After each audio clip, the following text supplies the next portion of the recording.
예, 시간이 되었습니다. 다시 읽을까요? 지금 사무엘 하로 들어와서 지금 설명이 많아지죠. 왜 설명이 많아지냐면 여러분이 잘 모르기 때문이에요.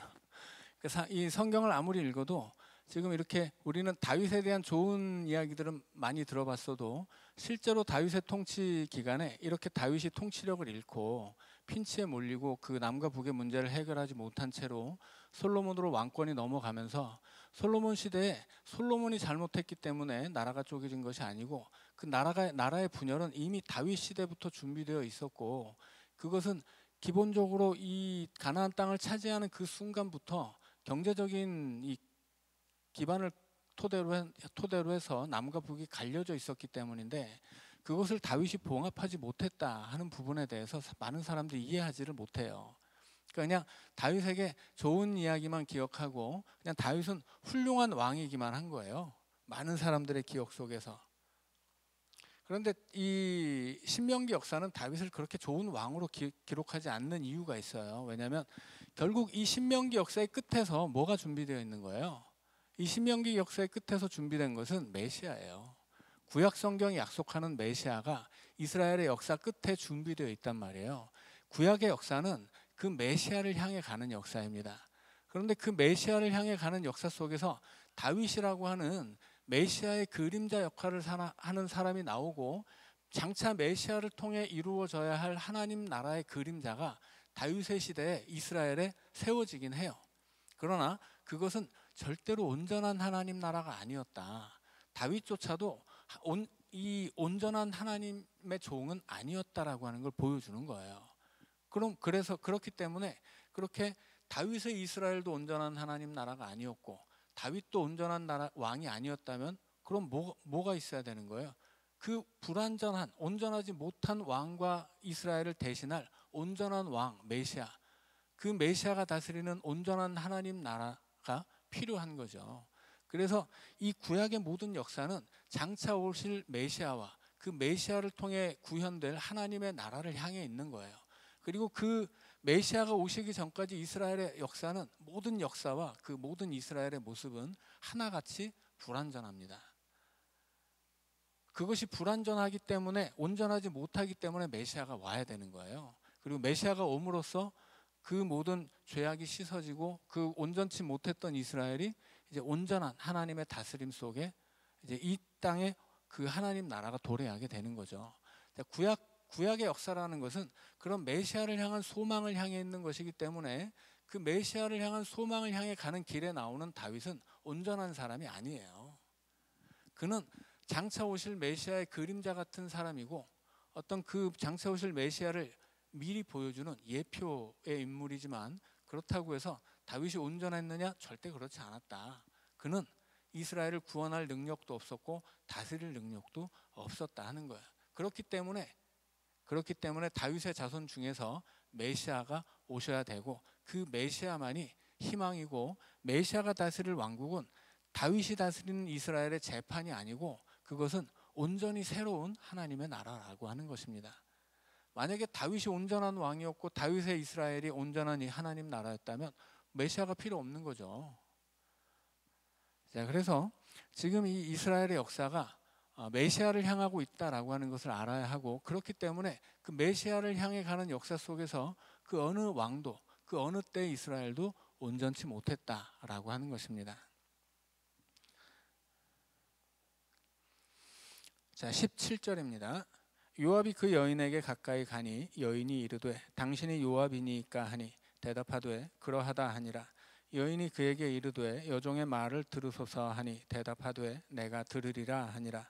여인이 말하여 이르되 옛 사람들이 흔히 말하기를 아벨에게 가서 물을 것이라 하고 그 일을 끝내었나이다.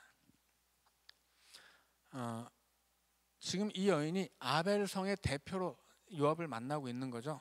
그리고 이 아벨에 대해서 옛 사람들이 뭐 궁금한 거 있으면 아벨에 가서 물으면 된다 이렇게 얘기했다는 거예요. 그러니까 이 아벨 성의 사람들이 그만큼 지혜로운 사람들이라는 뜻입니다. 그래서 옛 사람들이 흔히 아벨에게 가서 물으라 하고 그 일을 끝내었다. 아벨에게 물으면 뭐 일이 다 끝나는 거다 이렇게 얘기했다고 하는 거예요. 19절입니다. 나는 이스라엘의 화평하고 충성되 자중 하나이거늘 당신이 이스라엘 가운데 어머니 같은 성을 멸하고자 하시는도다. 어찌하여 당신이 여호와의 기업을 삼키고자 하시나이까 하니 요압이 대답하여 이르되 결단코 그렇지 아니하다. 결단코 그렇지 아니하다. 삼키거나 멸하거나 하려 함이 아니니 그 일이 그러한 것이 아니니라. 에브라임 산지 사람 비그리의 아들 그의 이름을 세바라 하는 자가 손을 들어 왕 다윗을 대적하였나니 너희가 그만 내주면 내가 이 성벽에서 떠나가리라 하니라. 여인이 요압에게 이르되 그의 머리를 성벽에서 당신에게 내어 던지리이다 하고 이에 여인이 그의 지혜를 가지고 모든 백성에게 나아가매 그들이 비그리의 아들 세바의 머리를 베어 요압에게 던진지라. 이에 요압이 나팔을 불매 무리가 흩어져 성읍에서 물러나 각기 장막으로 돌아가고 요압은 예루살렘으로 돌아와 왕에게 나아가니라. 요압은 이스라엘 온 군대의 지휘관이 되고 여호야다의 아들 분하야는 그렛 사람과 블렛 사람의 지휘관이 되고 아도람은 감역관이 되고 아힐룻의 아들 여호사밧은 사관이 되고 스와는 서기관이 되고 사독과 아비아달은 제사장이 되고 야일 사람 이라는 다윗의 대신이 되니라. 자, 이제 세바의 반란은 끝났습니다. 아벨 성읍의 한 여선지자가 나와서 요압에게 옛말에 뭐 문제 있으면 아벨 사람한테 물어보면 그 일이 다 해결된다 이랬는데 네가 지금 왜 우리 성을 쳐들어와서 위협하냐 그랬더니 그 성에 숨어있는 세바만 넘기면 끝이다. 우리는 니네 건드리려고 하는 게 아니다 라고 얘기하죠. 그래서 어떻게 됩니까? 이 여인이 그 성에 들어가서 사람들을 모아서 잘 설명하고 세바의 목을 잘라다가 성 밖으로 던져요. 이게 무슨 얘기냐면 그 드보라 시대에 사사 드보라 시대에 드보라의 군대 장관이 있었죠. 근데 드보라가 그 군대 장관한테 야 쫓아가 했는데 뭐라고 그랬어요? 당신이 나랑 같이 안 가면 나도 안 갑니다. 그렇게 거절했죠. 그래서 어떻게 돼요? 적장을 잡았는데 자신이 직접 잡지 못하고 이방 여인의 손에 잡혀서 죽어요. 그 이방 여자가 그 겐 여인이었죠. 이방 여인이 이 시스라가 그 쫓기다가 쉬고 있는 틈에 말뚝으로 그 머리를 뚫어가지고 죽이죠. 결국 공은 누구에게 가는 거예요? 여자에게 갑니다. 그 드보라의 군대 장관은 어떻게 된 거예요? 공을 놓친 거예요. 그러니까 지금 똑같은 상황이에요. 이 아벨 성읍에 반란군이 들어가서 숨었는데 그 반란군을 잡은 것은 요압이 아니에요. 그 성읍에 살던 여자 선지자입니다. 그러니까 공을 이 여인에게 빼앗기고 요압은 아무것도 한 것이 없었다 그런 얘기를 하는 거예요. 그럼에도 불구하고 어떻게 됩니까? 요압은 자기 자리로 복권이 돼요. 그러니까 지금 이 사무엘 하는 요압을 아주 나쁜 놈으로 그리고 있는 거예요. 요압은 하는 일도 없이 맨날 사람이나 죽이고 다니고 사람 죽여서 전쟁을 일으킬 뻔하기도 하고 막 사람 죽이면서 다윗을 협박하기도 하고 강등되었지만 다시 자기가 힘으로 그 군대 장관 자리를 차지하고 반란군을 쫓아갔지만 자기가 죽인 것도 아니면서 마치 자기가 반란을 진압한 것처럼 그렇게 적장에 머리를 들고 예루살렘으로 돌아와서 군대 장관 자리를 차지했다 이런 얘기를 하는 거예요. 자, 그래서 이제 어떻게 됩니까? 23절에 보니까 요압은 다시 이스라엘 온 군대 지휘관이 됩니다. 이렇게 되기 위해서 어떻게 한 거예요? 그 자리로 임명받은 아마사를 암살한 것이고 세바를 쫓아가서 자기가 죽인 것도 아니면서도 자기가 죽인 것처럼 그렇게 개선 장군이 되어서 온 거죠. 자, 그리고 여기서 특징적인 것은 이제 다윗의 관리들 이야기를 하는데 마지막에 26절에 야일 사람이라는 다윗의 대신이 되었다 그렇게 이야기합니다. 사무엘하 8장 18절에 보면 다윗 왕조의 관료들 이야기가 있어요. 여기서 다시 한번 그 이야기가 나온 건데 바뀐 내용이 뭐예요? 사무엘하 8장 18절에 보면 다윗의 아들들이 다윗의 대신이 됩니다. 여기서 대신이라고 하는 말은 그 사사를 이야기하는 거예요. 그러니까 재판의 권리를 가진 재판장들을 얘기하는 겁니다. 그래서 이 압살롬의 반란이 있기 전에는 다윗의 아들들이 재판관의 노릇을 했다는 거예요. 왕궁 안에서 왕자들이 그 신하들 중에 큰 권력의 지분을 가지고 있었다가 지금 이 압살롬의 반란이 끝난 다음에는 그것을 싹 몰수해 버렸다 그런 이야기입니다. 자, 여기까지가 사무엘하가 기록하는 다윗의 이야기라고 보면 됩니다. 여기까지가 뭐 전부 다가 시간 순으로 기록된 건 아니지만 대략 다윗의 통치를 시간대별로 이렇게 좀 설명해 주는 이야기예요. 그리고 21장부터는 다윗의 통치를 다시 한번 요약합니다. 그래서 21장부터 24장까지 22장에 나오는 다윗의 찬양을 중심으로 해서 다시 한번 다윗의 통치 기간에 있었던 일을 이제 요약을 해줘요. 자, 그래서 21장부터 나오는 이야기는 뭐 이때까지 나온 이야기 다음에 있었던 사건이 아니고 다윗의 통치 전반을 요약할 수 있는 사건들을 다시 모아서 정리한 것입니다. 자, 그러니까는 20장까지가 다윗의 통치에 대한 전기적 구성, 이렇게 이해를 하시면 되겠습니다. 자, 21장입니다. 다윗의 시대에 해를 거듭하여 3년 기근이 있으므로 다윗이 여호와 앞에 간구하매 여호와께서 이르시되 이는 사울과 피를 흘린 그의 집으로 말미암음이니 그가 기브온 사람을 죽였음이니라 하시니라. 기브온 사람은 이스라엘 족속이 아니요 그들은 아모리 사람 중에서 남은 자라. 이스라엘 족속들이 전에 그들에게 맹세하였거늘 사울이 이스라엘과 유다 족속을 위하여 열심히 있으므로 그들을 죽이고자 하였더라. 이에 왕이 기브온 사람을 불러 그들에게 물으니라. 다윗이 그들에게 묻되 내가 너희를 위하여 어떻게 하랴? 내가 어떻게 속죄하여야 너희가 여호와의 기업을 위하여 복을 빌겠느냐 하니 기브온 사람이 그에게 대답하되 사울과 그의 집과 우리 사이의 문제는 은금에 있지 아니하오며 이스라엘 가운데에서 사람을 죽이는 문제도 우리에게 있지 아니하나이다 하니라. 왕이 이르되 너희가 말하는 대로 시행하리라. 그들이 왕께 아뢰되 우리를 학살하였고 또 우리를 멸하여 이스라엘 영토 내에 머물지 못하게 하려고 모해한 사람의 자손 일곱 사람을 우리에게 내주소서. 여호와께서 택하신 사울의 고을 기브아에서 우리가 그들을 여호와 앞에서 목매어 달겠나이다 하니 왕이 이르되 내가 내주리라 하니라. 자, 다윗 시대에 해를 거듭하며 3년 기근이 있었다고 합니다. 자, 기근이라고 하는 것은 이 시대에는 그렇게 뭐 아주 희귀한 것은 아니었어요. 더군다나 가나안이라고 하는 땅은 굉장히 척박한 땅이었기 때문에 기근이 쉽게 찾아올 수 있습니다. 근데 문제는 뭐냐면 3년 연속이었다고 하는 거예요. 3년 연속으로 기근이 오면 가나안은 아니라 이집트도 망할 만한 사건이에요. 고대에서는 오늘 우리나라 오늘날 이 농사 짓는 것처럼 그렇게 생산력이 굉장히 높지 않습니다. 그러니까 오늘 우리가 먹는 쌀은 계량의 계량을 거듭해서 원래 벼보다 엄청나게 생산력을 높일 수 있도록 계량을 한 거예요. 뭐 예를 들어서 오늘날 벼 하나를 심으면 뭐 거기서 나달이 200개 맺힌다 이렇게 생각을 하면 원래는 한 20개 맺히는 거예요. 그러니까 그 시대 옛날에는 그렇게 농사를 지어도 많은 것을 거두지 못했어요. 병충해도 있고 생산성 자체가 높지 못하지만 뭐 병충해도 있고 뭐 여러 가지 문제로 생산력이 너무 낮은 거죠. 그래서 그 시대 고대 이스라엘에서는 2끼 먹으면 부자였어요. 보통은 한 끼를 먹고 가난한 사람은 이틀에 한 끼도 먹었다고 기록되어 있습니다.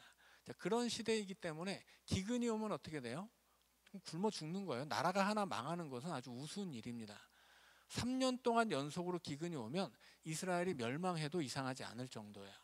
자, 그래서 어떻게 된 거예요? 여호와 앞에 간구했습니다. 자, 그랬더니 하나님이 응답하시죠. 지금 3년이나 이스라엘을 멸망시킬 만큼의 어떤 엄청난 기근이라는 위기가 찾아온 이유는 사울이 기브온 사람을 죽였기 때문이다. 이렇게 답을 주셨다는 거예요. 기브온은 여호수아가 가나안 땅을 차지하려고 전쟁을 할 때 계략을 써서 평화조약을 맺은 족속이죠. 마치 멀리 사는 사람들처럼 이렇게 꾸미고 찾아와가지고 우리 멀리 사는 사람들인데 뭐 굳이 우리까지 죽일 필요가 있느냐, 우리랑은 평화조약을 맺자 해서 조약을 맺었어요. 근데 알고 봤더니 바로 앞에 있는 놈들이었죠. 그래서 어떻게 합니까? 어쩔 수 없죠. 뭐 하나님의 이름으로 맹세를 했기 때문이에요. 그래서 받아들여요. 그리고 그 기브온 주민들을 느디님으로 삼습니다. 느디님은 뭐냐면 성막에서 이 허드렛 일을 하는 성막 노예들이에요. 그러니까 성전의 노예들인 거죠. 근데 이 느디님이라고 하는 이 기브온 사람들이 얼마나 신실한 사람들이냐면 이스라엘 백성이 되고 이스라엘 백성으로 편입되고 성전에서 일하는 하인 노릇을 하게 되는데 이 이스라엘이 멸망하고 바벨론의 포로로 잡혀갔다가 돌아온 사람 중에 그 느디님 사람들이 있어요.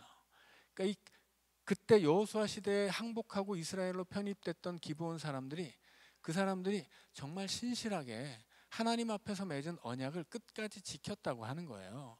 이 사람들은 한 번 항복하고 살기 위해서 항복했지만 한 번 항복한 다음에 하나님 앞에서 맺은 그 언약을 그렇게 수백 년 동안 대를 이어가면서 지켰던 사람들이에요.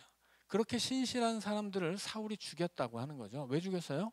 인기를 위해서, 정치적 이익을 얻기 위해서 사울이 이스라엘과 유다 족속을 위하여 열심히 있으므로 사울이 이 이스라엘을 다스릴 때 자기를 지지해 달라고 정치적 이익을 얻기 위해서 이 이방 족속이었던 기브온 사람들을 죽이려고 했던 거예요. 그래서 어떻게 됩니까? 자기들이 살고 있었던 곳에서 도망쳤죠. 그 이야기가 그 앞에 있었죠.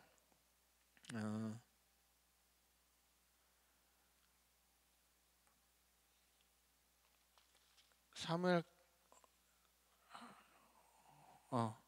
그 어디야? 사무엘하 4장에 보면 이스보셋이 살해될 때 사울의 아들 이스보셋이 이제 사울이 죽은 다음에 사울의 아들이 왕권을 잡고 다윗과 대립하죠. 그래서 그 북쪽 지파를 다스리고 있었던 사람이 이스보셋인데 이스보셋을 암살한 사람 얘기를 했었죠. 암살한 사람이 바로 이 느디님 출신이었다라고 하는 거예요. 자, 그래서 그때 이 이스보셋이 암살당한 사건을 이야기하면서 이 뒤에 나오는 이야기를 했었죠. 기브온 주민 출신의 부에롯이라고 하는 사람이 굳이 이 이스보셋을 암살하고 그 머리를 잘라가지고 다윗에게 갔던 이유는 다만 자기 자신의 어떤 영달을 위해서 그렇게 했던 것이 아니고 그 사람이 원래 이 사울에 의해서 죽임을 당했던 기브온 지파의 후손이기 때문이라고 성경이 기록했었죠. 자, 그 얘기가 지금 아직 여기로 또 이어져 있는 것입니다.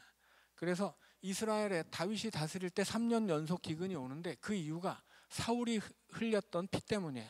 그 피를 해결하지 못했기 때문에 다윗의 시대에 3년 기근이 일어나고 나라가 멸망할 것 같으니까 이제 다윗이 그 문제를 해결해야 하는 숙제를 짊어지게 된 겁니다. 그런데 이제 어떻게 해결하냐? 사울의 자손 7을 죽여요.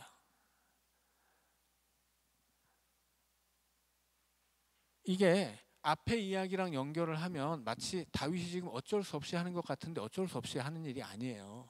자, 예를 들어서 이 기근의 원인이 이 사울이 피를 흘렸기 때문이고 사울의 아들들 7을 죽임으로 해서 이 문제가 정상적으로 해결되는 것이라면 그 아들들이 죽었을 때 비가 내려야 돼요. 그렇죠. 기근이라는 건 비가 내리지 않는 것이고 이 비가 내리지 않은 이유가 사울이 흘린 피 때문이고 그 아들들 7을 죽이는 것이 이것을 해결하는 해결하는 방법이고 그것이 하나님이 원하는 방식이었다면 사울의 아들들 7이 죽었을 때 비가 와야 돼요. 근데 비가 안 왔단 말이에요. 그러니까 이것은 해결 방법이 아니었다는 뜻이죠. 그래서 결국은 이게 누구 좋은 일이에요? 그러면 사울이 죽은 다음에 다윗에게 있는 숙제 중에 하나는 뭐냐면 사울을 지지하는 사울의 잔존 세력을 척결하는 것이에요. 그리고 사울이 지배하던 지역을 자기가 지배할 수 있도록 사울의 왕권을 이을 수 있는 사람들을 잡아서 이제 죽이고 그 위협을 벗어나는 거죠. 그것이 다윗에게는 하나의 숙제였단 말이에요. 그런데 지금 이스라엘이 멸망할 위기에 처해 있었던 3년 기근을 앞에 두고 다윗이 해결 방법으로 찾은 것이 뭐예요?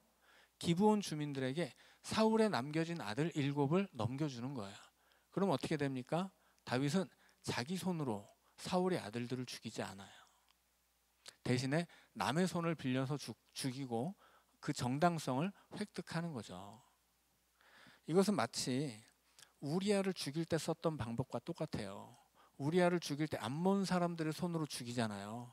요압을 통해서 요압에게 야, 전투가 벌어졌을 때 앞으로 뒤밀고 니들은 빠져. 그러면 적들하고 싸우다가 죽게 만들어라. 이렇게 지시를 한단 말이죠. 결국은 우리야도 암몬 사람의 손에 죽게 만들었어요.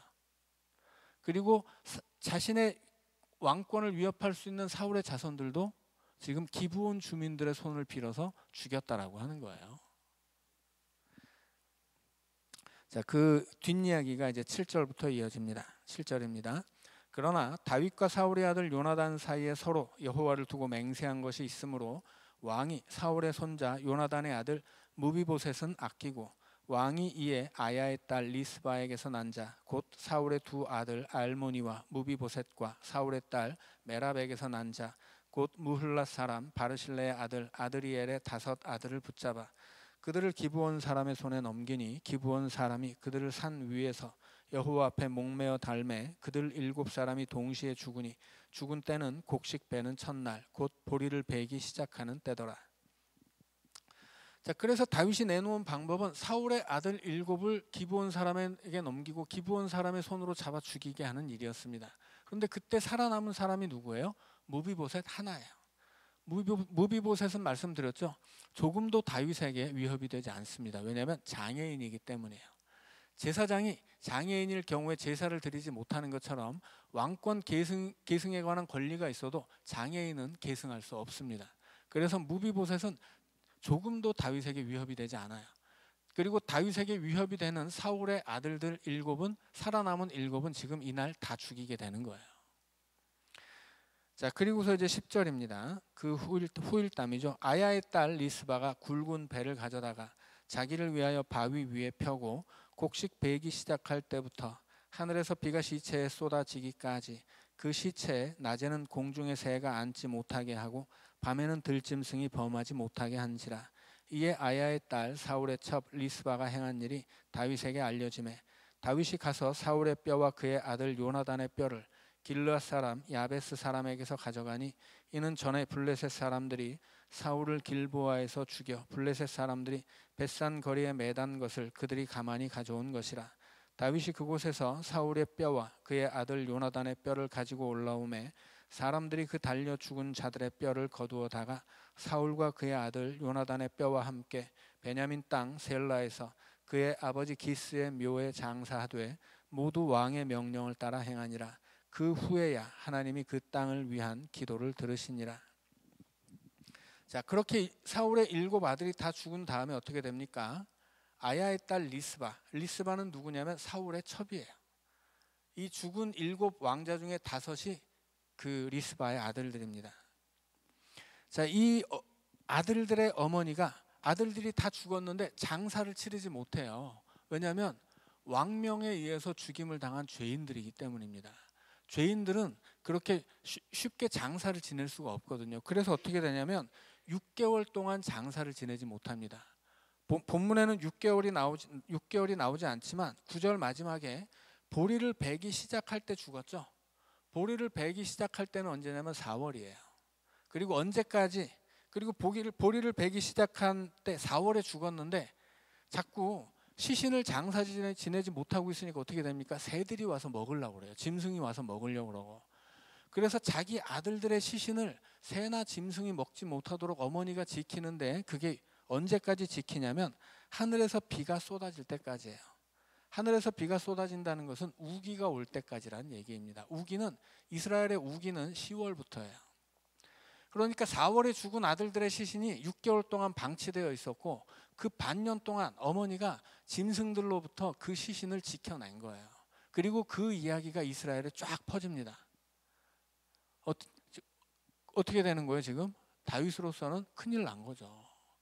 자신을 위협할 수 있는 사울의 아들들을 살아남은 7 아들을 일거에 다 정리하는 것까지는 좋았는데 이제 그 아들들의 어머니 리스바의 미담이 퍼지기 시작한 거예요.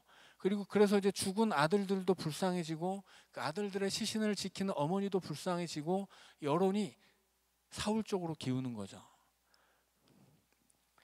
자, 그래서 어떻게 합니까? 다윗이 그때 죽은 이 리스바라는 어머니가 지킨 7명의 아들들의 뼈와 함께 사울과 요나단의 뼈를 합장해요. 어디다 합장합니까? 그들이 원래 묻혔어야 하는 그들의 고향 아버지 기스의 묘에 장사됩니다. 자, 창세기 마지막에서 요셉이 유언을 남기죠. 니네들 나중에 수백 년 후에 하나님이 너희들을 다시 가나안으로 데려갈 것이다. 그때 내 뼈를 꼭 가져다가 우리 조상의 묘에 묻어다오. 이렇게 유언을 남겨요. 조상의 묘에 묻힌다는 것은 이스라엘 백성들에게 가장 축복을 받고 축복받은 죽음이고 가장 정상적인 죽음이에요. 자기 조상들의 묘에 묻히지 못하는 죽음은 버려지는 겁니다. 저주받은 거예요. 그 시대 사람들은 특별히 자기 조상들의 묘에 정상적으로 묻힘으로써 사후에 죽은 자들의 세계인 음부로 내려가서 안식을 얻는다고 믿었어요. 그러니까 자기 조상들의 묘에 묻히지 못하고 이런 식으로 길바닥에 버려지거나 객사한 사람들의 영혼은 죽어서도 안식을 얻지 못하는 거예요. 그래서 저주로 여겨집니다. 그런데 지금 아이러니한 것이 사울과 사울의 아들 요나단은 특별히 다윗의 친구였죠. 그 둘이 길보아 전투에서 죽었을 때 어떻게 했어요? 다윗이 조가를 만들어서 그들을 추모했어요. 그랬는데 정작 그때 그렇게 사울과 사울의 아들 자기 친구 요나단의 죽음을 슬퍼한 것처럼 보였던 다윗이 그들의 시신을 장사 지내주지는 않았던 거예요. 이때까지 어떻게 된 겁니까? 그 시신은 그냥 객사한 채로 처음에는 블레셋 사람들이 자기네 성벽에 그 시신을 매달아 놓고 전시했었는데 길르앗 사람들이 이 사울에게 입은 은혜 때문에 목숨을 걸고 블레셋 사람의 성벽에 가서 시신을 탈취해다가 자기 동네로 가져다가 안장을 했단 말이에요. 그런데 그 뼈가 만약에 다윗이 사울은 뭐 둘째치고 자기 친구 요나단에게 맹세한 것을 지키려고 했다면 그의 죽음 앞에서 조사만 지어서 추모할 뿐 아니라 그들의 시신을 가져다가 그들이 정당하게 묻혀야 했을 그들의 집안 묘에 장사를 치러줬어야 돼요. 근데 그걸 이제까지 안 한 거예요. 이제까지 안 하다가 어떻게 된 겁니까? 국내 여론이 나빠지고 사울의 아들들을 그렇게 한날 다 죽여놓고 장사도 치르지 못하게 해서 그 어머니가 6개월 동안 아들의 시신을 지키느라고 이스라엘의 여론이 나빠진 그때에야 비로소 다윗이 사울과 요나단의 시신과 그리고 그 죽은 7 아들들의 시신을 다 갖다가 그 기스의 묘에 그 집안의 묘에 정상적으로 장례를 치를 수 있도록 해 주었다라고 하는 것입니다. 그러니까 지금 다윗이 어떤 짓을 한 거예요? 다윗이 이만큼 나쁜 놈이었다는 뜻이에요. 다윗이 말씀드린 것처럼 사무엘 상에서 쫓겨다닐 때는 하나님 앞에 온전한 사람이었어요. 그런데 왕권을 가지게 되면서 그 왕권이 강화되면서 어떻게 됩니까? 그 권력에 취하게 돼요. 그래서 그 권력 때문에 자기 목숨을 그렇게 자기 목숨처럼 챙겨주고 자기를 살려주었던 요나단마저 챙기지를 않았다고 하는 거예요. 요나단의 아들 무비보셋도 왜 살아남을 수 있었던 거예요? 위협이 안 되니까. 위협이 되는 다른 아들은 다 죽여버리고 그리고 그 시신조차 장례 지내지 못하게 했다가 6개월 만에 뒤늦게 사울의 유골, 자기 친구 요나단의 유골을 가져다가 정상적으로 장례를 치르게 해준 거예요. 그게 바로 다윗이에요. 자, 그래서 이 부록처럼 남겨져 있는 이 21장부터 24장에서 이 다윗의 통치가 이런 식이었다라고 하는 것을 이제 보여주는 거죠. 말씀드린 것처럼 이렇게 다윗에 대해서 그 실체를 우리에게 알려주는 이유는 뭐예요? 다윗이 결코 이상적인 왕이 아니다라고 하는 뜻이에요. 그래서 결국은 누가 필요한 거예요? 그래서 메시아가 필요한 거예요. 인간 중에 세워진 왕은 아무도 온전하지 않아요. 그것이 설사 다윗이라고 할지라도 온전치 못하기 때문에 이 메시아를 향한 이스라엘의 소망, 메시아를 향한 이스라엘의 역사는 정당한 것이다 라고 하는 이야기를 하는 겁니다. 자, 15절입니다. 블레셋 사람이 다시 이스라엘을 치거늘 다윗이 그의 부하들과 함께 내려가서 블레셋 사람과 싸우더니 다윗이 피곤함에 거인족의 아들 중에 무게가 300세겔 되는 노창을 들고 세 칼을 찬 이스비브노비 다윗을 죽이려 하므로 수르야의 아들 아비새가 다윗을 도와 그 블레셋 사람을 쳐 죽이니 그때 다윗의 추종자들이 그에게 맹세하여 이르되 왕은 다시 우리와 함께 전장에 나가지 마옵소서. 이스라엘의 등불이 꺼지지 말게 하옵소서 하니라. 그 후에 다시 블레셋 사람과 곱에서 전쟁할 때 후사 사람 십북에는 거인족의 아들 중에 삽을 쳐 죽였고, 또다시 블레셋 사람과 곱에서 전쟁할 때 베들레헴 사람 야레오르김의 아들 엘하나는 가드 골리앗의 아우 라흐미를 죽였는데 그자의 창 자루는 배틀채 같았더라. 또 가드에서 전쟁할 때 그곳에 키 큰 자 하나는 손가락과 발가락이 각기 6개씩 모두 24개가 있는데 그도 거인족의 소생이라. 그가 이스라엘 사람을 능욕함으로 다윗의 형 삼마의 아들 요나단이 그를 죽이니라. 이 4사람 가드의 거인족의 소생이 다윗의 손과 그의 부하들의 손에 다 넘어졌더라. 자, 말씀드린 것처럼 이런 사건들은 다 지금 시간의 순서에 따라 기록된 게 아니라고 말씀드렸죠. 이것은 부록이에요. 다윗의 시대에 이런 일이 있었다를 다시 한번 말해주는 겁니다. 그래서 예전에 블레셋 사람과 싸웠던 이야기를 하는 거예요. 블레셋 사람과 싸울 때 다윗이 여러 번 죽을 뻔했는데 그 부하들이 살려줬다, 이런 얘기를 하는 거죠. 그래서 우리는 다윗이 이 물맷돌 하나로 골리앗을 때려잡은 막 엄청 대단한 장수라고 알고 있잖아요. 에이, 그런 건 아니야, 이런 얘기를 하고 있는 거예요. 다윗도 사실은 여러 번 죽을 뻔했는데 부하들이 그렇게 살려줘서 사는 거지. 다윗이 뭐 언제적 다윗이야, 뭐 골리앗 한 번 때려잡았다고 뭐 다 때려잡는 줄 알아? 이런 얘기를 우리에게 들려주는 겁니다. 그러니까 마지막 부록에서 다윗, 이 앞에서 다윗이 이 굉장히 신의 없이 이 사울과 요나단에게 신의를 지키지 않고 자기의 정치적 이익 때문에 그 아들을, 이 이스라엘의 기근을 이용해서 그 사울의 왕가를 아주 대를 끊어버린 사건을 보여주면서 다윗이 그렇게 매정했던 사람이다 라고 하는 이야기를 하고, 그 다음에는 다윗이 그렇게 용감하긴 했어도 다윗이 뭐든지 자기가 앞장서서 다 때려잡고 이기고 그랬던 천하무쌍의 그런 장수는 아니었다, 그런 얘기를 하는 거예요. 그래서 다윗의 부족했던 점을 우리에게 알려주는 것입니다. 아까 우리 이 사울의 아들 7을 죽였을 때 그 얘기를 한번 잠깐 더 보충을 해주자면, 그 얘기를 좀 빼먹은 것 같아요. 아까 4월과 10월 얘기했었죠. 보리를 베기 시작하는 4월에 죽었고 10월에 우기가 시작될 때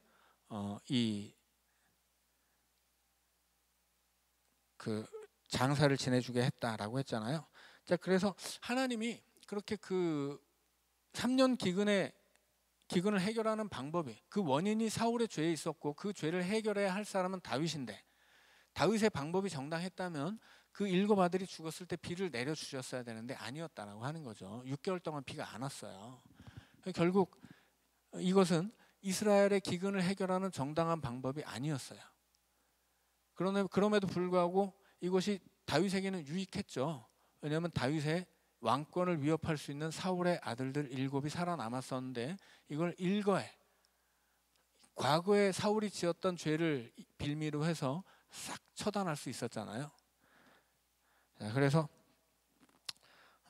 이것은 마치 암몬 자손의 손을 이용해서 우리아를 죽였던 것과 동일한 같은 맥락의 사건이다라고 하는 이야기입니다. 자, 22장으로 가면 다윗의 승전가입니다. 사무엘상에서 이 사무엘상을 시작할 때 한나의 노래가 나오죠. 그리고 다윗의 이야기를 끝내면서 다윗의 노래가 나옵니다. 그래서 이 사무엘상하는 한나의 노래로 시작해서 다윗의 노래로 끝나는 거예요.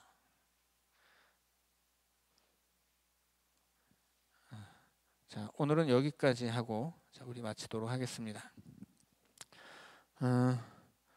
자, 우리가 성경을 읽을 때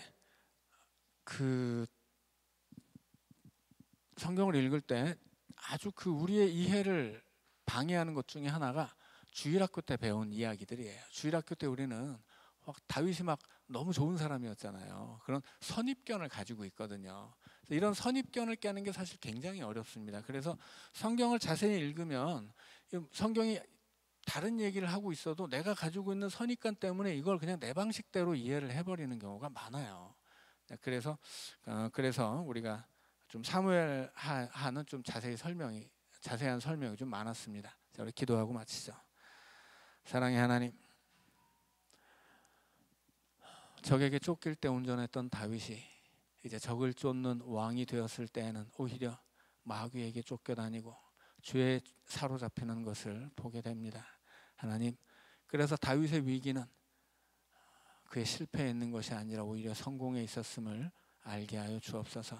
오늘 우리도 내가 무엇인가 가졌을 때, 무엇인가 성취했을 때, 성공했을 때 더 유혹에 떨어질 수 있고 더 믿음이 흔들릴 수 있으니 주님 우리를 지키시고 이 세상이 풍족할수록 우리의 믿음을 더 단단히 붙잡고 지켜낼 수 있도록 주님 우리를 지혜롭게 하여 주옵소서. 예수님 이름으로 기도하옵나이다. 아멘.